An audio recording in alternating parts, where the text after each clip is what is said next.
answered. What's been your previous exposure to cybernetics, or what piqued your interest in the session today? It's always fascinating, and it's always interesting to see approaches and definitions and just, yeah, access to perspectives. That's what's important to me. I can read Lasse's answer. He typed in the chat. Thanks, Lasse. Lasse wrote, I've been working with complexity sciences since my graduate studies. There's a strong link between complex systems and cybernetics, and I find it highly useful to know more about how cybernetics have evolved. CT and systems theory are related, but still different. It seems to be such a convoluted field, right? Systems design, systems theory, cybernetics. There is all these things wafting around, and for me always the most interesting bit is like, what do I take out of it? How can I make it useful and meaningful? The Prometheus project sponsors voices because conversations about leadership are still so fragmented about everything. We rarely come together from our different roles and disciplines to think about leadership in one shared space. So Prometheus brings us voices, space, and leverages its framework to do that. We do this so we're not talking past each other, but really seeing how different perspectives and disciplines can complement and enhance our insight. That's why we're here. It matters that we create better answers and shared clarity. It matters that we work past limiting barriers, and it matters that both our leading and our developing leaders have alignment. So today's topic, cybernetics, is a great example. We're building our capacities of our mind and affording clarity on a way to focus our thinking and knowing. So let's begin with the beginner's mind and greet our guest, Peter, the Henry Luce Professor at the Center of Complex Systems Studies at Kalamazoo College. Peter, help us understand cybernetics. In the title, I wrote Cybernetics, Systems Theory, and the third one, Simulation of Social Systems. So I start this lecture with a mentioning of the name of Norbert Wiener, who was a prodigy mathematician, and he wrote a real bestseller, which was published in 1948 with the title Cybernetics, and the subtitle was Control and Communication in the Animal and the Machine. So animal and machine. So the message is that it should be a common theory for animals and machines. So basically, biology and engineering is treated by a unified theories. And so in the previous 25 years before cybernetics was established, the dominating subject was the new physics, quantum physics, and which is a fantastic field. But the cybernetics used a totally different vocabulary. So instead of mass and energy and motion and velocity, there was information and feedback and communication and control. So a framework of a totally different approach. They had a paper with Rosenbluth and Bigelow in 1943, Behavior, Purpose, and Teleology. That was in the Philosophy of Science journal. And the goal was theory of the goal-oriented behavior, a new framework to understand the behavior of animals, humans, and computers. And interestingly, or not interesting, it's fact that many mathematicians during the war, Wiener was involved in military design, and there was a problem of destroying enemy airplanes who make some zigzag motion. And his goal was both to design algorithm and the physical implementation of the devices. So from the perspective of the gun operator, the plane is a random actor, and its motions constrained both by physics and biology, and given its current location in the sky at one moment, and there is a set of points where it is likely to be in the next, so there is some prediction, and Wiener was interested in the behavior of people. So this is a long story, but that was the motivation. But he made a big step towards from military applications to be a general theory. Just I mentioned 3 of his books. The first is what he became world famous. That is a pure mathematics book with engineering application. So stationary time theories, some kind of random processes, and how to make predictions. It's called extrapolation. And the second that I show here, that is the cybernetics, that is the introduction of cybernetics, control and communication anywhere and machine. And Wiener was interested in the application of cybernetics to improve their life. And so that was a very moral book, the human use of human beings and how to use cybernetic methods to improve society. So this is the first page of the Behavior, Purpose, and Teleology book, how to design goal-seeking systems and how to understand goal-seeking systems, both in terms of biology and engineering. So historically, the common sense thinking assumes that we have a single cause and a single effect. So cause tells us why something happens, effect tells us what happened. Of course, I don't tell here for this very special audience the Newton story. And there was a transfer from a linear cause and effect to the concept of the circular causality. The first cybernetics meetings was organized around the concept of circular causality. So there is a feedback from the effect to the cause. This is a very simple circuit. It is a system, there's an input and output, and the part of the output is fed back the system. And to the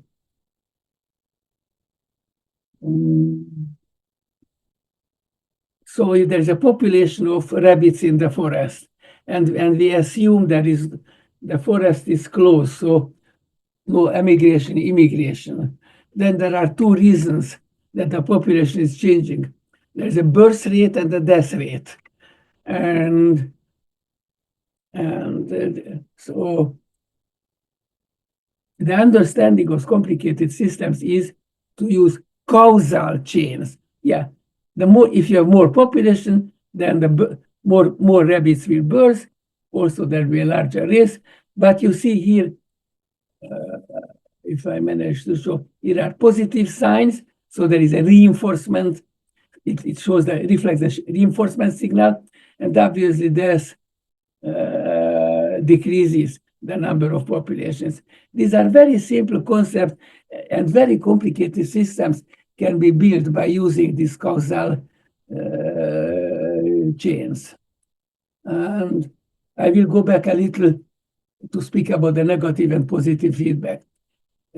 However, cybernetics had 2 founding fathers, Norbert Wiener and Warren McCulloch.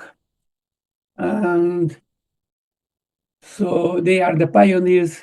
The McCulloch and Pitts, the paper actually in the same year, in 1943, they tried to understand the logic of the brain.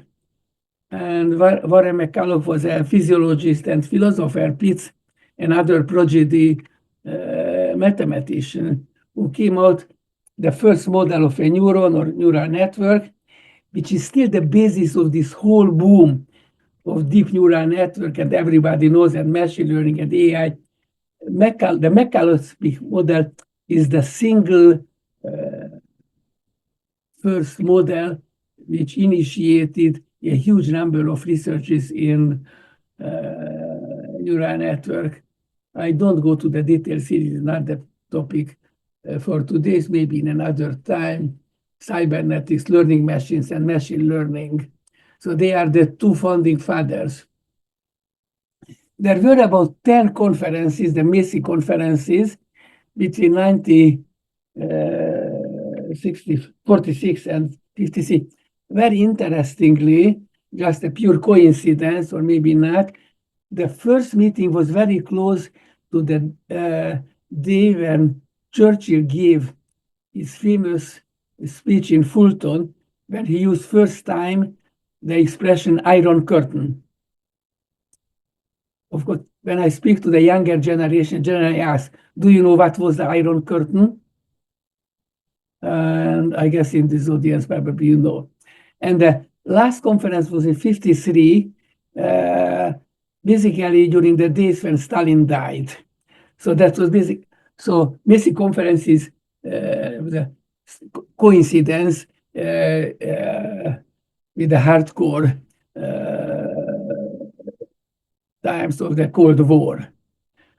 And so I listed a number of topics which were the subjects of the MACI conferences, the applicability of logic machine model to both brain and computer, analogies between organisms and machines, Shannon's information theory, neurosis and pathology of mental life, and human and social communication.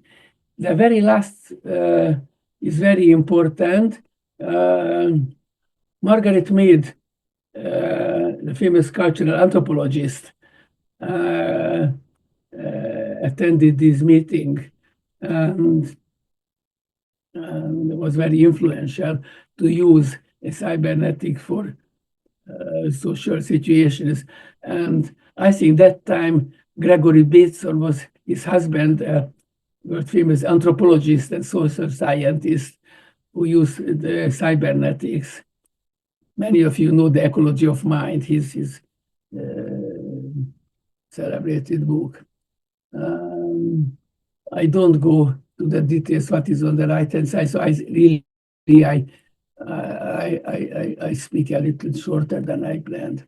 Now, that was what retrospectively we might call the first-order cybernetics. If you have a second-order cybernetics, that is introduced by Heinz von Förster, Viennese, who had a biological cybernetic laboratory at Urbana-Champaign for a while, and used the concept of self-referential systems. And the second-order cybernetics, I think it is very important for your community. The observer is part of the system. So observer is not anymore a neutral external participant, but it is involved. And so he emphasized the role of observer in investigating systems by using the concept of self-referential system, basically in the spirit of radical constructivism, going back to the Soviet-Russian psycholinguist Vygotsky, somewhat in Piaget. So knowledge about the external world is obtained by preparing models on it. And here you see cybernetics as the science of the effective government using communication control. And in terms of modeling, the systems are autonomous, subject of self-organization, and once again, the role of observer. Suddenly, cybernetics disappeared. That is the reason that people generally don't know what it is. And I think, I'm not totally sure, I didn't grow up in the United States, but somehow cybernetic was a dirty word. And it was somewhat suspicious. And it's difficult to reconstruct the story. Some of the cyberneticians who felt we live in the world of the irreducible complexity. And so they abandoned to build and test formal models and used maybe two verbal languages as metaphors. And some people call them as charlatans. So suddenly it somehow disappeared. Interestingly, not totally surprisingly, cybernetics was a bourgeois pseudoscience in the Soviet Union and East European countries. But then after 1953, it became the very important science. And in the 1960s, when cybernetics disappeared in the United States, you grew up behind the Iron Curtain, we got much more education in cybernetics. So at least 4 disciplines have been formed from cybernetics as biological control theory, neural modeling, the classical artificial intelligence, and cognitive psychology. The cybernetic approach appeared again. It was motivated by early military applications. That is the Boyd OODA loop. And so first we need observation. Look around where we are in the world. But after observation, you should understand what did you observe. And so noise and background, what is really important. So you should be able to condense the observation into some useful information to give some orientation. And if you understand the situation, the next step is to bring decision.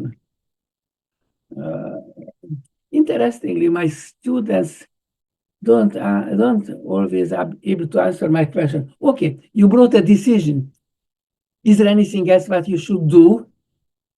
Then there is an astonishment. Yes, you should. It's not enough to make decision. You should make actions. If you don't make actions, decision doesn't have any sense. And then there is this feedback loops, and this is the cybernetic approach to command and control. And I believe this is what you do in everyday life.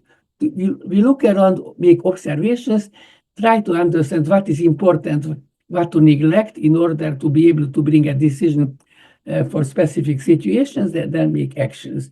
And this is full with feedback loops.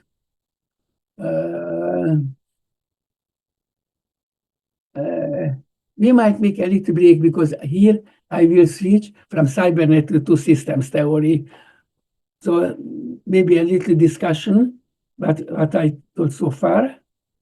Tom, is it appropriate to ask? From your own experience and knowledge, is there something else that you think Peter might help us understand? So is there something missing so far in what you've heard? And is there something that you think is a difference from your thinking? Difference is an opportunity to learn. So I'll leave it open to the group. Yep. Ariane says Castellini says he thinks Peter is spot on. Nice history. I appreciate certainly the history as well. I mean, all this is new to me, so I'm just enjoying it. And I see the link here, for example, this to Kolb's learning cycle, and then the slide you did before to Peter Hawkins and the seven level systems levels, things like that. So it's just interesting to see how something that's arisen, I mean, in one area can be put to good use in another context. Per, what is your background? I work as a leadership coach and do leadership development. So I've been doing that for the last 13 years. So I try to work on finding different perspectives for my clients to have them sort of get out of their regular way of thinking. For example, I meet a lot of engineers. So there's something about bridging, meeting them in their sort of way of thinking and language, etc., and then bringing them over to see how they can use that to think about themselves, not just only the projects they're working on, etc. So, for example, this slide here, I could actually use and play around with. So Peter, I do have a question about why cybernetics has fell off the radar in the U.S. anyway, or North America, and I don't know why myself. So I'm curious about it. But there are people out there who make implications that they attribute cybernetics with social planning and Nazi ethnic purity types of things, trying to engineer people and society. And they may have used these concepts for those purposes, but it doesn't mean the concepts aren't useful. Now, the other place that cybernetics, I think, runs into question is, in the complexity theory, systems theory, which we haven't talked about yet. Well, those people might say these are good concepts for, Snowden would say, ordered systems, but they're not sufficient for complex systems. Now, they may be right when they say that, but where they're wrong is that they also then imply I think that these are not things that we should understand, where in fact we live in a reality that's not just complex, or complex reality is always also partly ordered. And so there's always a portion of our reality that this directly applies to, that is understandable and modelable and implementable.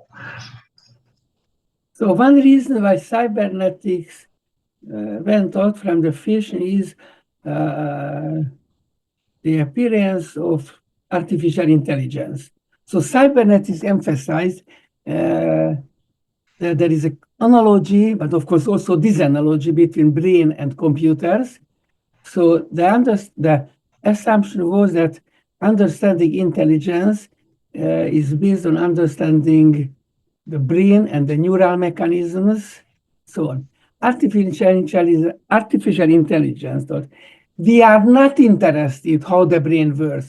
We are interested to write functional programs by using heuristic principles. Who cares how the brain works? And in some sense, it was understandable. But then for 25 years or so, the neural mechanisms totally disappeared, and there were these toy programs to use this and this and this. And turned out that after the early optimism, there was a winter in the AI, so the AI didn't fulfill the early promises. And then it turned out that some people still worked on neural networks, but that was not neural network anymore in biological sense, but it's called artificial neural networks later. And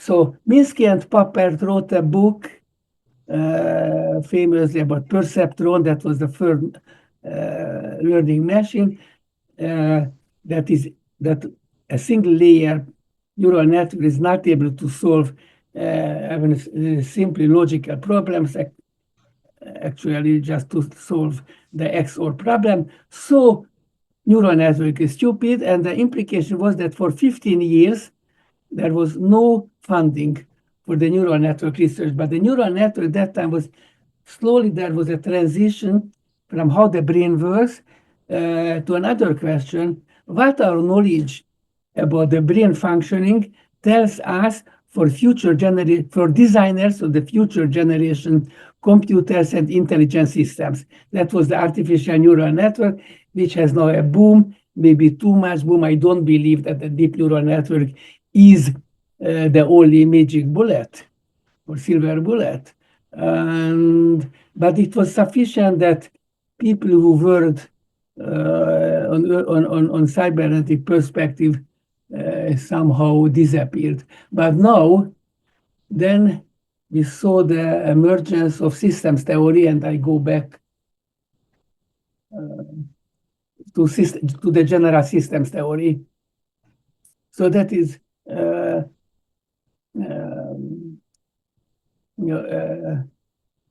so I'm not sure. So there's a name which is very well known for certain communities and probably not for others. It's not a provocation, but I'm a teacher. I like to ask, would you raise your hand if you know the name of Bertalanffy? So Ludwig von Bertalanffy established a field called general systems theory. And what was the motivation? We are interested. There are many disciplines which was formulated in the second half of the 19th century. Biology, physics, but physics and chemistry and biology, and maybe psychology is wanted to be physiological psychology and social psychology and sociology. And they are interested in different phenomena which are taught in different buildings and different departments. He was interested what is common among the different fields. And this is what also still we teach in complex systems. Maybe I will go back. So he stated all physical, chemical, biological, psychological systems have the same fundamental principles. And by training, he was a biologist interested in growth models, a scientist who was interested in improving the human conditions. And are there any universal laws of organizations? Of course, it always can be stated if it is universal, it might be empty. So how to make a universal laws which still have content?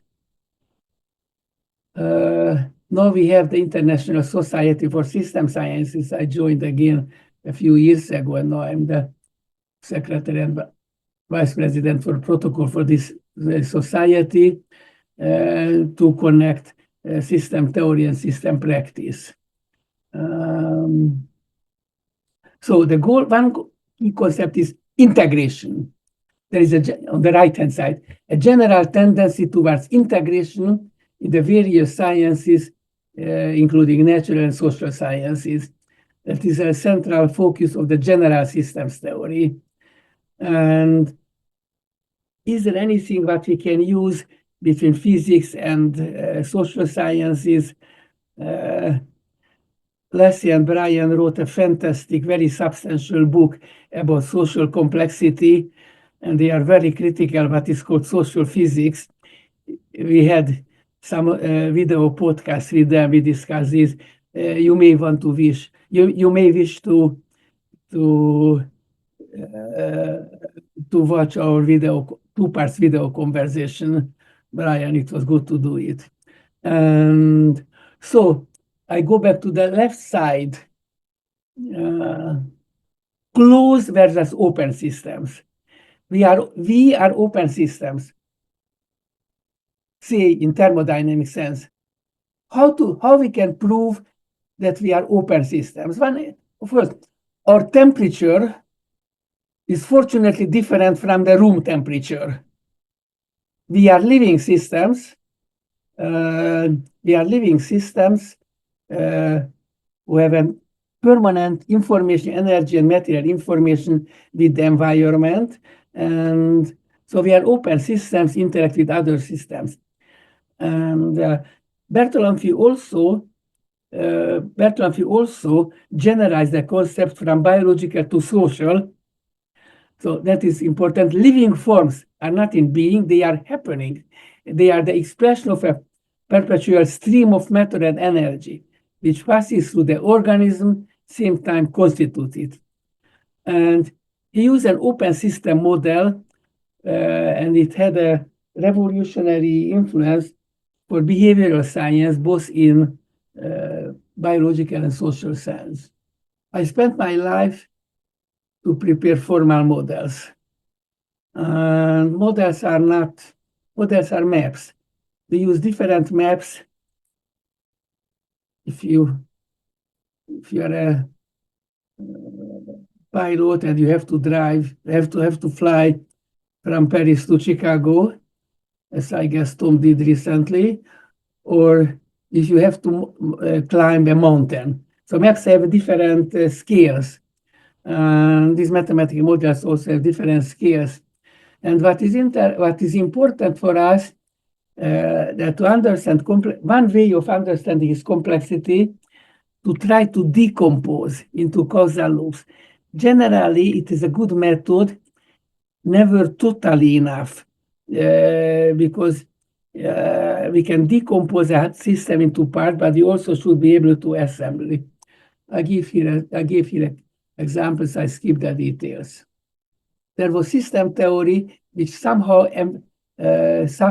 partly substituted cybernetics, and there was a somewhat more successful movement. Maybe I briefly mention the third part, the simulation of social systems. So I belong to this camp who believe that mathematical models are far from being perfect, but we don't know anything better. And we should know the scope and limits of these models. So why I speak about models? First, there was just about the world. That is what probably everybody knows. Rachel Carson's Silent Spring book. She thought something is fundamentally wrong. Something is fundamentally wrong. And we need a new perspective of understanding the interaction between man and his environment. Specifically, that was the use of pesticides and and scientists should be responsible, and we should understand, okay, what we will do in long term. So this whole environmental science and everything that we are speaking now, climate issues and environment and pollution, almost came out from a single book. But the story is not simple. Rachel Carson told, DDT is dangerous because poison, bad. So DDT, first of all, it was misspelled, that was Müller, a Swiss chemist, and for a while it was very good. They used in the Second World War against lice, fleas, mosquitoes, and also used for plant protection. But it's not so easy. DDT is very dangerous pesticide, but this is still the more efficient cure against malaria. So in Africa, you should bring a decision. So it's not easy to tell DDT bad, DDT good. And so stop malaria, then you should use DDT. That is a complicated issue. And we should understand the world cannot be answered always with one word, is good or bad. Based on the, or as an after effect of the spring silence was, we should understand the world, that everybody knows the first world model. Technically, it grew up from a technique of these simple causal models, and for J. Forrester, celebrated scientist at MIT, first wrote a book about industrial dynamics, then urban dynamics, and then he asked his colleagues and students to prepare a model for the world. First of all, models are based on human assumptions. Here we have to make world is homogeneous. Of course, we know that world is not homogeneous. There are strong regional differences, but that was 1970. Computers were already with us, but that was not very, very efficient. So they prepared the mathematical models based on the causal loops and computer simulation. So that was the starting point of the appearance of computational science. And so with all its limitation, I belong to this camp who believe this is by far our best chance to anticipate possible futures. In the model, there were viable and pessimistic scenarios, but there was an observation under certain conditions, we might lead towards human extinction. To see a little bit better. So again, models are based on assumptions. So let's assume which matters. Obviously, population, so agriculture, industry, resource, pollution. They are connected with positive and negative feedback interactions. You see here some signs, I don't know. So there are state variables, there are causal relationships. First, to describe qualitatively the causal relations, then we can assign signs, positive or negative.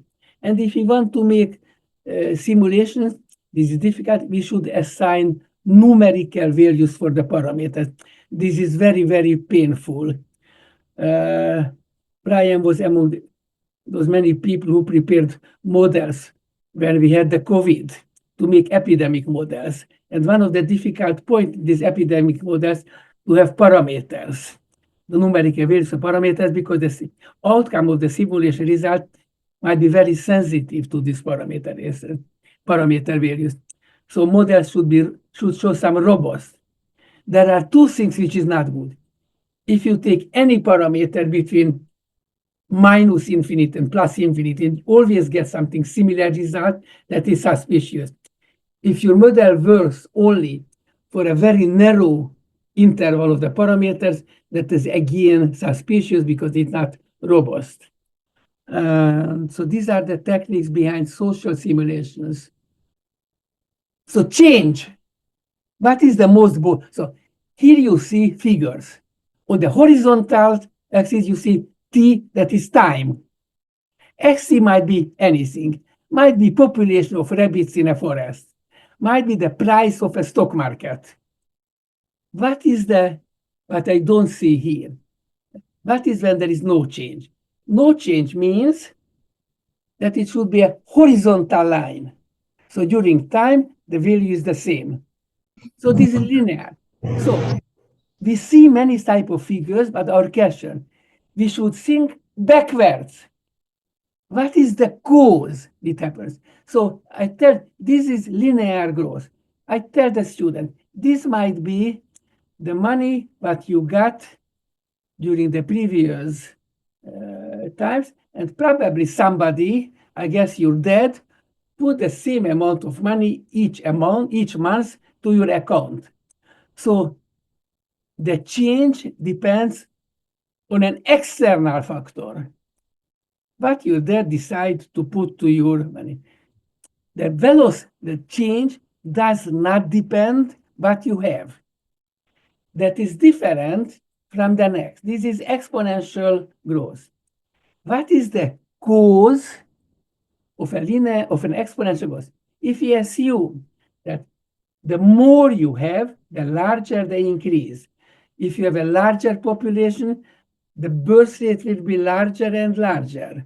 And so this mathematically, the velocity is proportional with the state variable. This is linear.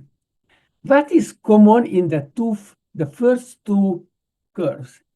The common feature of this first two plot is that if time will be infinite, the x will be infinite.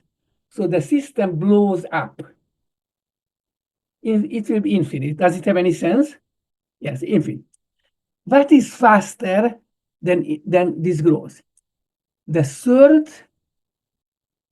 this is faster because it will be infinite during a finite time. So we call this growth super exponential, faster than exponential.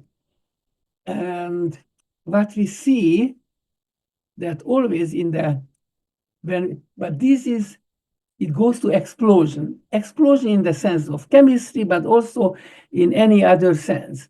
And this is a positive feedback. The larger, larger, larger, actually a nonlinear positive feedback.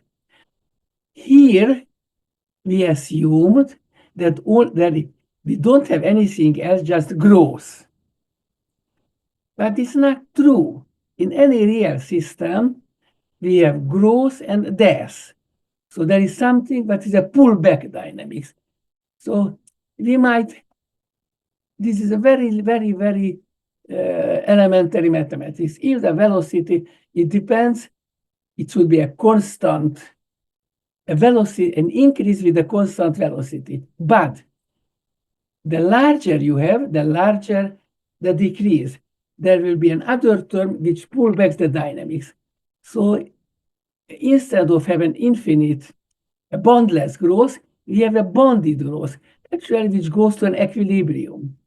This is a very famous equation, the logistic equation. At the beginning, there is an exponential growth, but then, due to the crowdedness effect, this comes from the population dynamics, rabbits compete for a finite resources, so it increases the death rate and goes to an equilibrium. And more complicated dynamics, a boom and bust oscillation can be built that way. This should be a subject of a long lecture, but it's not technical. We should understand what is the cause of different phenomena that we see. So here we have periodicity, and there are many reasons how to get oscillations. So at the beginning, I spoke about the capsule history of cybernetics. Then I mentioned that was another transdisciplinary field, the general systems theory, which is interested in the analogies among different phenomena. And what, in terms of complex systems, what I tell the students that there are seemingly very different phenomena. Epilepsy eruption of earthquakes and stock market crash. Obviously, the first belongs to neurology, biology. Earthquake is geophysics, and stock market crash is economics, financial issues. But always happens something that there is a super exponential increase which cannot be continued forever. So it comes a crash. And what we are interested in is occasionally there are methods. Maybe 20 years ago, there was a book written by Didier Sornet. Title of the book was Why Stock Market Crash? But he spent his life with geophysics. Actually, it was in southern France, in Nice, and tried to predict earthquakes. And he was able to transfer methods elaborated in predicting earthquakes to predict stock market crashes. And we now use also similar methods to predict epileptic seizures. This is the famous Dutch tulip bulb issue. That was the first stock market crash. Do you know about, have you heard about that talk? Everybody heard it. Les is from Netherlands, certainly. So, what do you see? So people were mad. We are ready to bring irrational decisions due to the irrational exuberance. So tulip bulb was nice and beautiful. So there was a certain period, the price increased dramatically. So people thought, I would like to be very rich. And there were people who sold their house and they bought tulip bulb. And increased. But there was a very slight governmental intervention. And it followed by a rapid crash. But what we know now, but that we don't learn from the history, that was the first stock market crash, and all the others shows the same pattern, a super exponential increase, which cannot be stable, cannot be maintained. So it followed by a crash. And so that was here a positive feedback mechanism based on the hard mentality, which may generate irrational exuberance when buying or selling assets, resulting in financial bubbles. The financial bubble term came, but I didn't know, from Jonathan Swift, from the British writer, who used this term when there was the second financial bubble, the South Sea bubble in 1711 or so. So we have two types of feedback systems, the negative feedback, which stabilizes system, and the positive feedback, which increase the initially small, accumulate the initially small. So the positive feedback and transformational change, the positive feedback amplifies deviations. The observer and the system, but obviously, I'm obviously not in the leadership business. I try to think what might be interesting for you. So homeostasis and organization stability. Positive feedback amplifies deviations, and is a transformational changes, how leaders can use. The observer and the system that is related to the second order cybernetics is a part of the system in the leadership recognizes that leaders are not outside observers. It is somewhat trivial, but still it's good to know. So feedback loops of leadership, just the topics to be discussed without going into the details. Homeostasis and organization stability.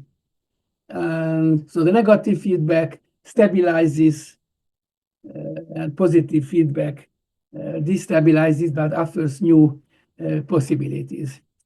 Positive feedback which amplifies deviations related to the transformational change. And the observer and the system, we learned the second order cybernetics, from second order cybernetics, that the observer is part of the systems. and the feedback delays and learning, and timing matters. So if feedback loops are slow, you get what engineers call overshoot. We overcorrect, react too late, or fail to see patterns until it is costly. And so feedback delays and learning. And I asked ChatGPT what would be a good visualization for the spiral of adaptive learning in leadership, and I got these. So cybernetics shifted thinking from linear cause effect to circular causality.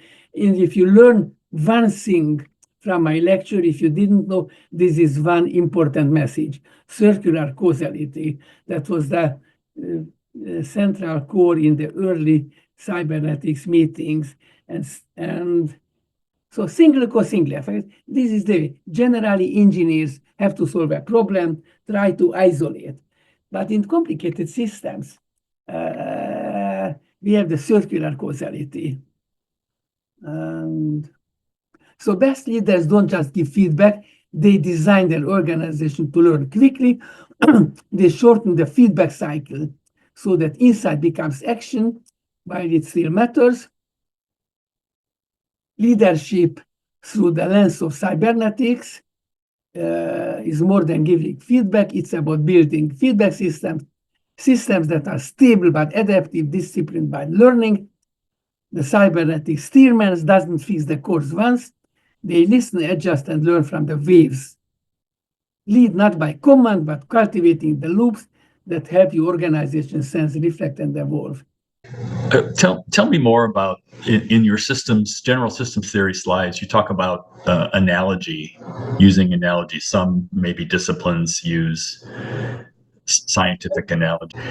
Here's the way I might frame it: is what is the science behind complexity science?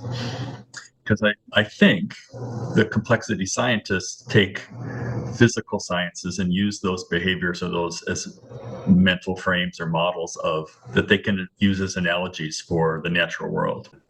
So a whole field of social complexity that Peter was alluding to that is just as much scientifically driven. So it's not just dragging the physical sciences over to the social.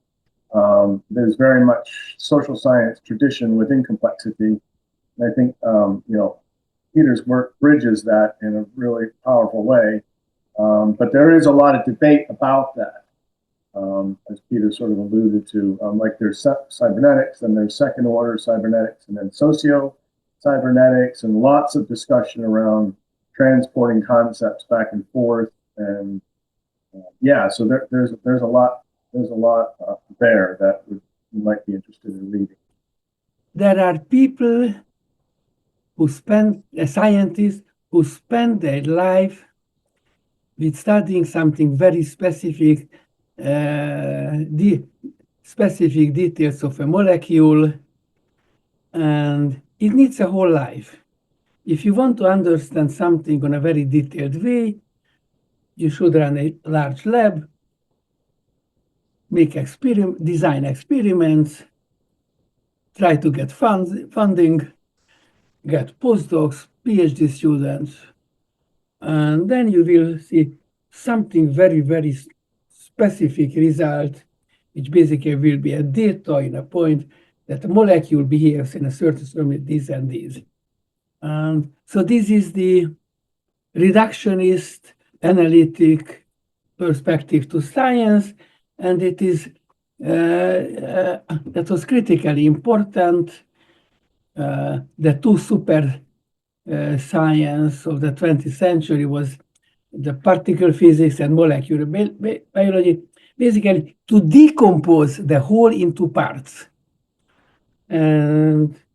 But so it is very important. This is the basis of science, just not enough. We also should think on organization principles.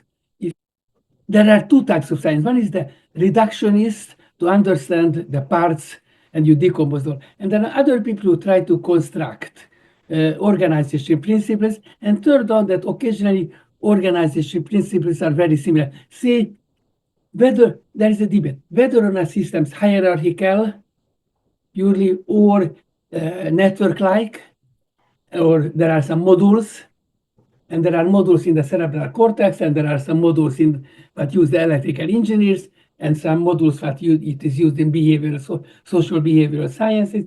So some people are interested in analogies that we understand. It always happens that there is an increase, then it's a very, very rapid increase. It is super exponential, which means that it will be infinite during a finite time. It cannot be stable, so at a certain point, it will fall down and it will be destabilized. And then this phenomenon makes an analogy between epilepsy, earthquake, and stock market crashes. That is, of course, they are totally different. Generally, I would say that unbounded positive growth is a source of instability, which certainly will be followed by some crash. And this crash might be earthquake, this crash might be stock market crash, and might be epileptic seizure. This is what I mean analogy. Both crashes, but they're not necessarily the same context. So the analogy is interesting, but not absolute. Is that fair? But at the mathematic, but there is some at the so look. So we have two types of synapses, excitatory and inhibitory, and they form some balance in the brain. One source of epilepsy, if the inhibition is blocked, so-called disinhibition. And there is a specific molecule, transmitter, you might know GABA, aminobutyric acid, which is the main inhibitory transmitter. If the main inhibitory transmitter doesn't work well, then you will get a seizure. So the anti-epileptic drugs work against this disinhibition. But this is but financial crises also have an epileptic analogy. And we should understand epilepsy is that, and this is what complexity science teaches. And some people like it and understand it. Some people don't understand. Oh, these are my molecules in the transmitter. I'm not interested in earthquakes. This would a normal neurologist would tell, who cares? Why do you speak for me about earthquakes? I'm a serious neurologist. People just have different perspectives. And so that's all what I can tell now. And I'd like to follow up on that point? And I think, Peter, you would agree that that's why complexity science is resolutely interdisciplinary, and also why stakeholders are so important, such as what you, Tom, and Tim do. It's not just, one person standing up and being the expert. It's in the room with social scientists, political activists, community participants, patients, business leaders, physicists, artists, sociologists, kind of disciplinary work, just because of the points that Peter's making. So I think I just wanted to add that to what Peter was. This was cool. It's very nice to meet you both. Yeah. So thank you. Okay. Well, thank you very much, and we'll thank pause. you.